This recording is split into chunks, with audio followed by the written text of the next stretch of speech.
Good morning. Today's lecture will be in continuation to the yesterday's point that we started, that is the cross-sectional elements.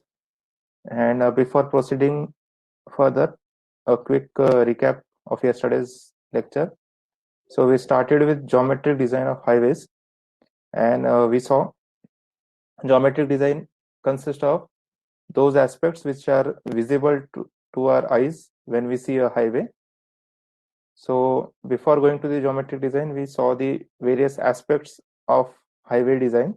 So there are 6 different aspects in which you can divide a highway design, starting with the geometric design, which consists of cross-section, side distances, curves, superelevation, and intersections. Pavement design consists of the layer-wise detail. Drainage design, it consists of HFL, flood discharge, and the side and median drains. Geotechnical surveys and the design part. The foundation and structural design is related to all the structures that come onto your highway, and then the miscellaneous part. And in this unit, we will be focusing on the first one, that is the geometric design. So basically, geometric design, it consists of these 5 different elements, mainly starting with the cross section, then the side distance, the horizontal alignment, vertical alignment, and intersection. So we have started with the cross section elements. Before that, we have seen that what are the parameters that control the design, geometry design aspect. So in that, we have design speed and topography, which are related to each other, as in whatever is the topography, whether it is a plain, a rolling, mountainous, or a steep, depending on that, you will be having design speed for your highways, depending on what is the classification of that highway and in which region it is found. Then traffic factors and design hourly volume. This I told you we will be covering in the 3rd unit in detail. And the environmental factor, in this I told you one important thing to understand is, in case of highway design, environmental factors not only include climate or weather, but they also include the surrounding conditions in which the driver is going to drive the vehicle. So whatever is the condition for a particular location surrounding the driver, that will also come into this environmental factor. Then we started with the highway cross-section element, and the first thing that we look at when we see at a highway is the surface. So the surface, it should be having some friction, it should be having less unevenness, it should be having some light reflecting characteristics, and it should have a good drainage. So we focused on the first 2 aspects yesterday, that is friction and pavement unevenness. So in friction, we saw why it is important and what is the difference between skidding and slipping. And in pavement unevenness, we have to measure the unevenness of your newly constructed pavement or a pavement which is already existing. So the less unevenness, the more the pavement is of higher quality, and that unevenness is measured in the terms of IRI, International Roughness Index, measured in meter per kilometer or per meter also. So that was covered yesterday. So today we will be starting with the actual components of a cross section. But before going to the actual components, what I have thought is I'll be showing you some typical cross sections. Now what you see in front of you, it is a actual screenshot of a project. So your geometric design, it is mostly done by using softwares, and mainly in market you have many softwares related to this geometric design, but the main are AutoCAD, Civil 3D. So I'll just write down the names here. AutoCAD Civil 3D is the first and the widely used. Then you have MX Road, which is by Bentley company. This is also a widely used software, MX Roads. And also Bentley has come up with a new software another software called OpenRoads. So in market, if you go right now, you will be, if you want a job as a geometric designer, so you should be able to design the alignment in one of these three softwares, that is either AutoCAD Civil 3D or MX Roads or OpenRoads. MX Roads and OpenRoads both are of Bentley, so more or less the terminologies and the concepts are same over here. AutoCAD Civil 3D, this it is similar to the AutoCAD that we are using for drafting, but it's 3D version you will be using, as in you will be able to mark the alignment, mark the center line, then draw the cross section and then distribute it and then do other tasks. So for those interested in learning any of these softwares, so the trial versions are available on their websites. You can just simply download it and see their tutorials, which is there on their website and also on the YouTube. Okay. So coming back to this discussion of ours, so this, what you can see here, it is a typical cross section that has been in process, or it is still in drawing. During drawing it was captured. So as you can see here, there is something called 1 plus 0 0 0, so that's a chain edge. So for chain edge 1 plus 0 0 0, this is the cross section that will be adopted. If you see closely, there is a green dotted line. Okay, I am just hovering over that. So this green dotted line that you see, so that is the existing cross section of the pavement which is there. Okay, so in thickness, if you see, this is, I'll just highlight it with yellow dots so that it is visible to you. So this is that cross section, existing cross section. Okay, and we have to widen it. So this was a widening project. So for widening, either we can go for concentric widening or eccentric widening. We have seen this in the first unit towards the end part, in where we discuss the types of highway projects. So this is an example of a concentric widening. If you see, this is the existing center line for your carriageway, existing carriageway, and equally they have increased the width of the pavement as well as the thickness. Initially the pavement was at this height, but now they have increased the thickness, and this is the final finished road level, FRL you can say. So whatever different colors you see here, the green, blue, and red and black, so those are the different layers of a pavement. Okay? And then you have different components of a cross section. This is a median, which is of 0.6 meter. You know it by the name of divider, but the technical name for it is the median. Then you have a main carriageway, which is actual area or the width on which your vehicles will be running. So you have lanes over here. So it's a total 7.3 meter carriageway. So you can you have two lanes over here on the left hand side, two on the right hand side. This, what you see, is a slope, which is nothing but the cross slope or camber. Then you have a shoulder. So it's a paved shoulder, sorry, unpaved shoulder. It's a earthen shoulder.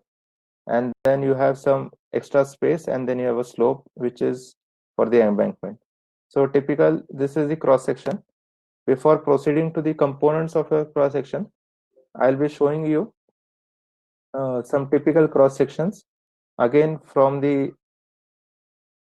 project, or for the project that we have been discussing in the first unit throughout.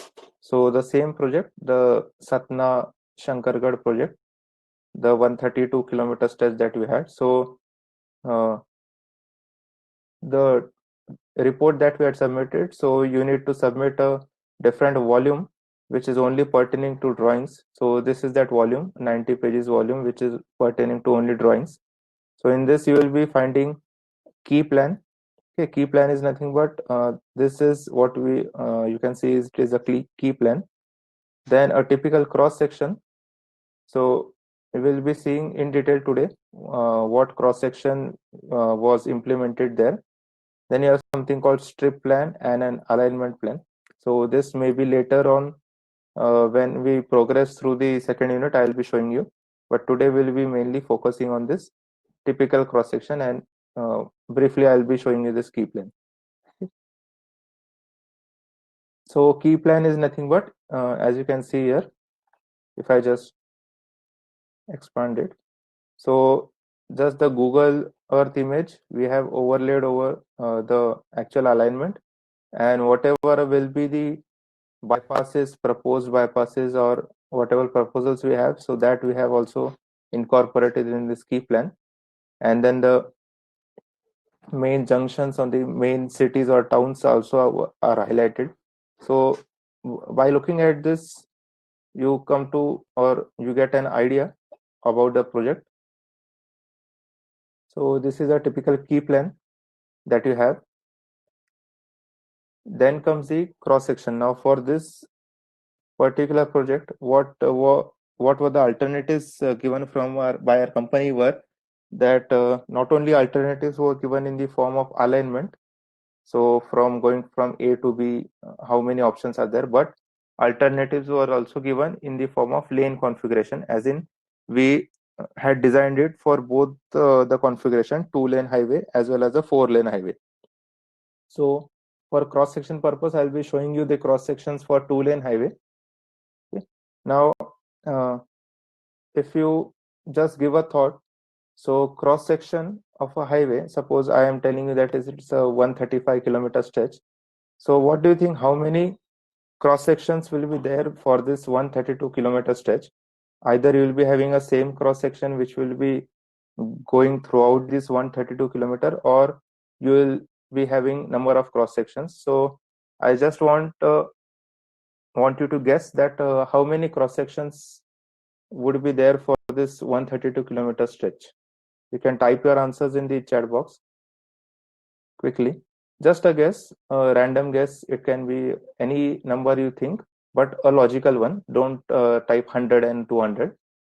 A logical guess. I'm asking that how many cross sections will be there for this 132 kilometer cross section. Now you have understood that if you cut your road and if you see it from the longitudinal direction, so what you see is the different layers of the pavement, the different width of your carriageway, the median and shoulder you see.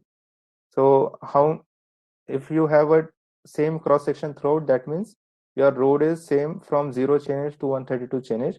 But if it is having different cross section at different chainages, so that means the surface characteristics or the visual characteristics that we see on the highway, that will be changing.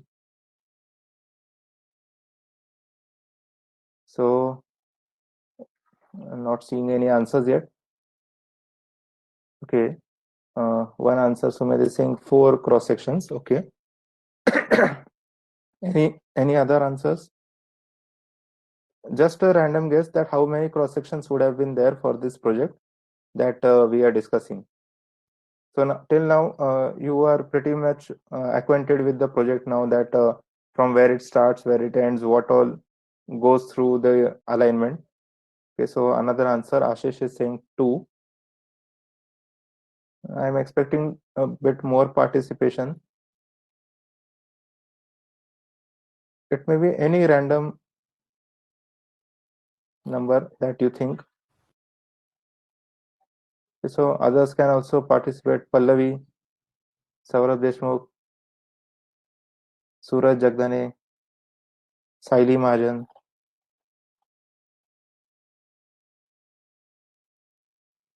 You can just type in your answers.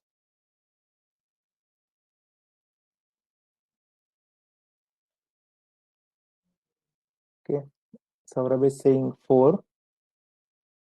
Okay, any other answers other than this?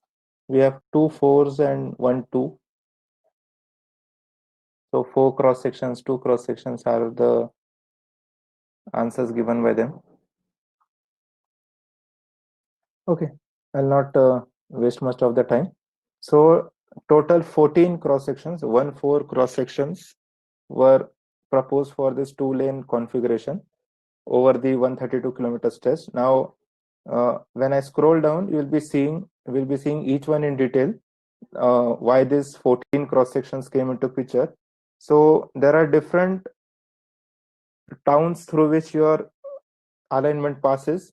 The different topography also comes into picture when your alignment passes through this such a long stretch of over 100 kilometers. So naturally, you will be having different structures. You will be having culverts. You will be having minor bridges, major bridges. You might also have rail over bridges, that is ROB, in which your highway goes from above and from below there is a railway track. So that's an ROB. So those for each of the structure, the cross section changes. So that's why you have 14 cross sections. So coming to the starting with the first. So if it's visible to you, so this is the typical first type of cross section that you can see here. So its title is TCS. Now I'll not say repeat typical cross section again and again. Its short form is TCS. So TCS of reconstruction of two-lane carriageway. So now again, as I told you, existing road was there. So this dotted line, you can see that is showing the existing road, okay, width-wise and also height-wise. So after that, whatever is the new pavement done, the geometric design and the pavement design is also done at this stage. So you could get the width, that is 7 meter is the main carriageway. 7 meter, it works out to be two-lane highway, 3.5 meter per lane. Then you have a concept of shoulder, paved shoulder. Paved shoulder is nothing but it has the same material as that of your main carriageway, but it is not intended for the actual traffic. It is just for stopping purpose or resting purpose for your vehicle for temporary time. Then you have an earthen shoulder. Earthen shoulder is now different from a paved shoulder. You have just a murum layer which is compacted, and that acts again as a extra width in case of a breakdown or something like that. Your vehicle can stop over there. It can occupy the paved shoulder and earthen shoulder together. Okay. What you see here, another thing that you can see, these values over the horizontal arrows. So these are nothing but the camber or the cross slope values. So if you see main carriageway, it has a cross slope of 2.5 meter, and cross slope is bidirectional. That is, it is from the center line of the road, it is on both the sides, and then you have the same camber for paved shoulder, because I told you the same material continues for the paved shoulder as well. So only change in material happens in the earthen shoulder, where you have only a murum layer or a granular soil layer compacted. So there you can see the camber has increased 3%. Okay. So obviously, when we talk about soil, so in soil, suppose there is a precipitation, so the water will percolate vertically as well. But we don't want water to percolate vertically. We want it to percolate or drain off horizontally. So that's why we are giving more slope. So if we are giving more slope on the sides, so water will tend to flow on the side instead of percolating downwards. Then over this, from this shoulder, the water, whatever is the runoff, it will be flowing into this lined or unlined drain. Okay. So this is on both the sides, you can see. As I told you, earthen shoulder, you have a granular material, and then below that you again have a soil. The embankment, you have a slope of 1:2, and then if you look closer at the thicknesses, so instead of thicknesses, we are concerned with the material. So you can see a lot of short forms here. BC is for bituminous concrete, DBM is for dense bituminous macadam, WMM is for wet mix macadam, GSB is for granular subbase, and SSG is for soil subgrade. So these are the different layers in your pavement that will be going. So a typical cross section, it has all these things. So if I ask you what are the components of a cross section, or what are goes into a cross section, so some of the components you can very well just mark from here, that you have you have widths, different width. So carriageway width, you have shoulders, you have camber in your TCS. Then the drainage pattern is shown, whether it is a line drain or an unlined drain. Okay. Then you have an embankment, you have its slope. So these are the different typical, whatever you see here, these are the components of the TCS or the cross section. So same we will be studying in the theory, but before theory, I thought that this will be much more useful. So this is a TCS for a typical reconstruction. Now we go to the next TCS, type 2. As I told you, there are 14 types. So I'll be just scrolling all the 14 types. Now, as we proceed, we'll see most of the components remain the same. There is just corrections.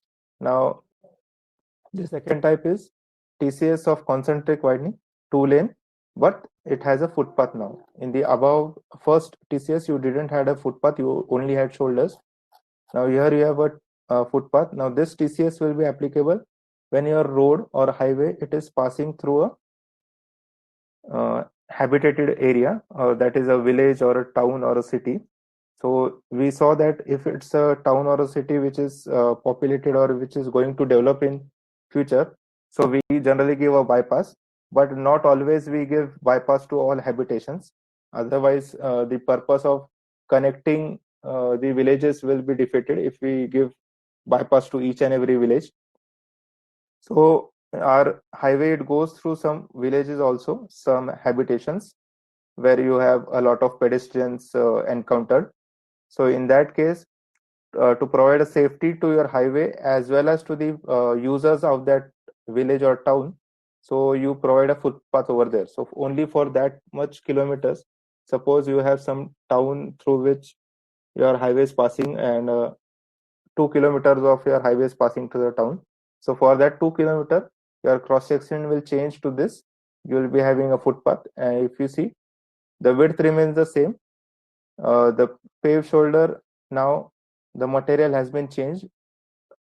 It has been replaced with paver block, and then you have a separation in the form of a guardrail, and then you have a footpath, and above, on the top surface, you have the facility for walking, the footpath, but below you have a drain. So whatever drain we had seen in this first TCS, which was open drain, trapezoidal one at the edge, so the same drain is now just covered and given the shape of a or form of a footpath.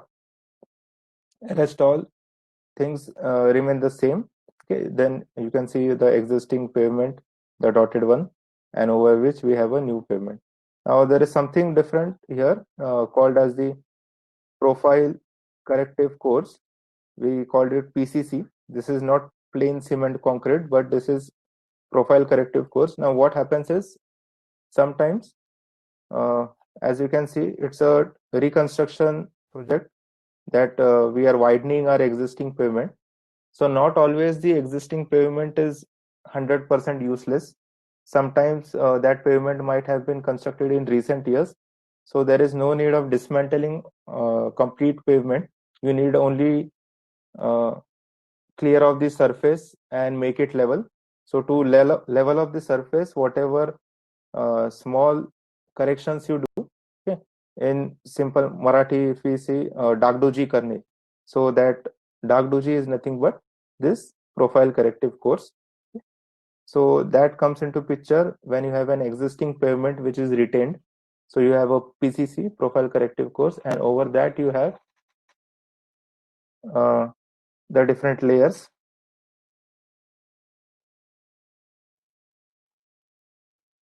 So this is the second TCS. The third TCS, if you go, now again it is TCS for concentric widening, 2-lane carriageway. The first that we had seen, this was the TCS for reconstruction. So in reconstruction, what happens is the total pavement, old pavement is demolished or it is removed. So that's why you don't see any PCC over here, profile corrective course. But if you are keeping this existing pavement, so you will be giving this profile corrective course. So that's a important thing to understand. And this TCS3, it is now concentric widening. We are keeping the existing pavement, so you will be seeing a PCC layer, profile corrective course over here, and you'll see something called the overlay. Okay, overlay, that is we are keeping the entire structure as it is, but the top layer we are just scraping it off and we are providing in some overlay. Overlay, what is overlay will be, you will be studying in the 5th unit, pavement design, and the 6th unit. So for now, just remember, overlay is nothing but a small layer, thin bituminous layer, which is placed over the existing pavement. Rest of the things are same. Okay, now if you see, just to show you, as you prepare the drawing sheets for your BTM or bedding planning or any other subject, SD 1, 2, 3. So similarly way, we have all the things that we have a template, we have a nameplate, then we have names and signature of who has designed it, who has checked it, who has approved it. Okay. Then TCS 4A, now here comes the eccentric widening. Okay. Till now, whatever cross section we saw, that widening was done concentric to or symmetric to the center line, so it was equally widened on both the sides. But now here, if you have a right hand side widening, so that means on left hand side you have existing road, but you cannot widen it more on the left hand side, so more of the widening it is done on the right side. So you can see here also it is widened on the right side a lot, and on the left side it is just widened by 2 meter, and that to the earthen shoulder that is provided. Okay, so in that case also you have to in this case, what is important is that the layers should be matched, that whatever is the old pavement, whatever are the layers. So suppose the bottommost layer is for 300 mm, so the new pavement should also match that 300 mm. Otherwise, there will not be a homogeneity in your road and it will start failing. Okay. So for that, whatever preliminary surveys we have done, the soil survey, in which we have found out the different cross sections, existing thicknesses, so that will be of prime importance over here. Then TCS 4B, it is again for eccentric widening, but this time on the left hand side. Then, as you can recall, there was a ghat section in between after the Sirmoor town. So for that, you have a different cross sections. You have a hillside, you have a valley side. On hillside, we generally provide lined drains so that during monsoon, whatever is the runoff from the hills, so it doesn't affect your road. If you see here, this was the existing road, which was PQC, that is a cement concrete layer, but it was for a small width, so it had to be properly extended. So this was the new proposed widths. Now, as I told you, in between there will be different structures. So wherever a structure comes into picture, there will be change in your cross section. So this you can see, this is a TCS for a approach near ROB or VOP. ROB, as I told you, it is nothing but rail over bridge. That is, a rail is going from, a railway track is going from bottom, and your road, it will, your highway, it will go from above it. So that is rail over bridge.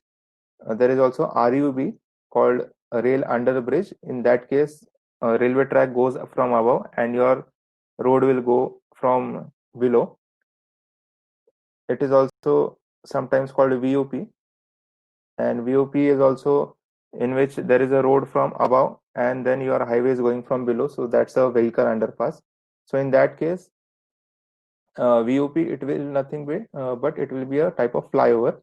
So as you yesterday also I told you, in a flyover, the initial when you start climbing a flyover or when you start descending a flyover, so there is a typical structure which is made out of RE wall. So I told you RE wall, it is nothing but it's just like a jigsaw puzzle. You have panels which are interlocked, and those panels, they retain soil, and whatever these lines you see, so these are geosynthetics. And what is done, these geosynthetics are connected to these RE wall panels, RE panels we say, and they are nailed into this compacted soil. So if I start from bottom, construction of RE wall, I'll first compact this much soil, these two layers, or this single layer. I'll compact it to MDD. Then I'll place my geosynthetic, I'll stretch it, and I'll provide some tension in it, and then I'll nail it over here. Okay, similarly on this side also. So that will hold the soil. Then I'll place my RE wall, then again the next layer of geosynthetic, compact the soil, and then nail it. And like this, the RE wall is constructed over top of each other. And then you get a approach for your flyover. So you can see here, this is the actual approach for the flyover. And on the sides, you have a service road. Now again, this service road, you can see it is made of different layers. It has some width of 5.5 meter, and then an earthen shoulder. And in this flyover approach, you can see this is the main carriageway. Okay. Now here you can see the width has been increased. Till now we were having the 7-meter width of your carriageway, but now it has almost doubled. It's 11 meter. So why this is so? So according to government regulations, new highways, whatever will be developed, so whatever is the width of the existing road, so your structures will be having twice width. That is, if I am building a 2-lane highway, so whatever are the structures on those 2-lane highway, so those structures will be 4-lane. So it's just double. This is because once you prepare a structure, okay, whether it is RCC or pre-stress or anything, so that structure we generally design it for 100 years of life. If we design a bridge, we design it for 100 years. So we don't want that once we build a bridge, so the width is less, and then after a few years we have to again construct a new bridge. So that will be a costly affair. So that's why the structures are kept at a greater, they have a greater width, keeping in mind the future expansion. So in future, even if this highway goes for 4-lane, so the structure will remain as it is. You can keep the structure as it is, because it is satisfying the width of 4-lane. Only the roads that you have to widen. Okay. So you can see rest of the things are same, the widths are same. Then you have a footpath here, you have a crash barrier, then you have all the piping systems to take the runoff from the top and then take it to the bottom. So this is a typical approach. Then again, coming to TCS 7, now this is typically for new construction where there is a realignment or a bypass. Okay, now you can understand what is a bypass. So same is nothing but realignment, that is for a short section of 100-meter or 200-meter or 1 kilometer or so. You are changing your alignment because the old alignment was geometrically improper. So in that case, you are it is as good as constructing a new pavement. So you can see that is the dotted line is flat. That means this is the existing ground level, and over that you are constructing the highway. Then this TCS 8, it is 4-lane divided carriageway built up section. Now, if it is passing through a major city, but then too you have not provided any bypass due to some reasons, so in that case, again we go for greater width, because again in near future, if you need to widen the road, so in that case it is very difficult to widen through a city. So initially itself, when the city is not much developed, we provide a greater width of road. So that's why in some of the projects, if you must have seen, the town is not that much of a greater importance, but then too it has a 4-lane highway. So that is because it is constructed in keeping in mind the future expansion. Then you have TCS 9 for again realignment, minor realignment. Then TCS 10, it is for a pipe culvert. If you are providing a pipe culvert, so this is the structure that we have. Now again, if you see the carriageway width here is 14 meter. So it is double the road width that we are giving. So obviously it is a structure, so we are providing a double one. Then this is for a TCS 11 is for a slab culvert. Okay. 12 for a box culvert. Now I told you there was a ROB in this, major bridge and minor bridge. So this is the TCS. So you can see the girders and the slab system. So just typical arrangement you need to provide. This was the existing bridge. So we are building a new bridge which is at a greater height and also greater width. And this TCS 14 is for ROB. So there was a rail over bridge at the starting of the Satna city. So a railway track was going, so our highway was supposed to cross the railway track from above. So this is the typical cross section for your ROB. Now if you see the difference, ROB and your major bridge, minor bridge, both are bridges, but the only difference is major bridge, minor bridge, you can see a girder and a slab arrangement, and ROB generally it is to be constructed in a short duration. Okay, you get a permission of about 1 week maximum from the railway authorities, and in that 1 week you have to construct the structure over the railway track. So there we go for a steel structure, and whatever plate girder you have studied in SD1, so the same plate girder is used as a girder for these, and then you have a slab over it. Okay. So that is the direct application of whatever you have studied in SD1. The plate girder comes into picture in such conditions. You can see you have to show the uh, rail top level as well. Okay. So these were the typical cross sections used for this highway for two laning. Okay. So the purpose of showing all those cross sections is now what is left just the theory part, that what are the different components. So just when you just read those components, you will be able to know that okay, we have seen this component in the TCS, so you will be able to recall it. So that's why I had showed the drawings first. So in tomorrow's lecture, we'll be completing that theory part. Okay. So now we have a visual understanding of how the TCS looks and what all is included in it. I'll also share this file with you today, but in a concise format because all the details cannot be shared. So I'll share the different cross sections so you can again go through it at your home. And tomorrow then we'll be starting with the theory part, that actually what goes in the cross section element. Now all this theory, it will you will be relating it, you will be able to relate it because you have already seen the cross section. So that will be completing tomorrow.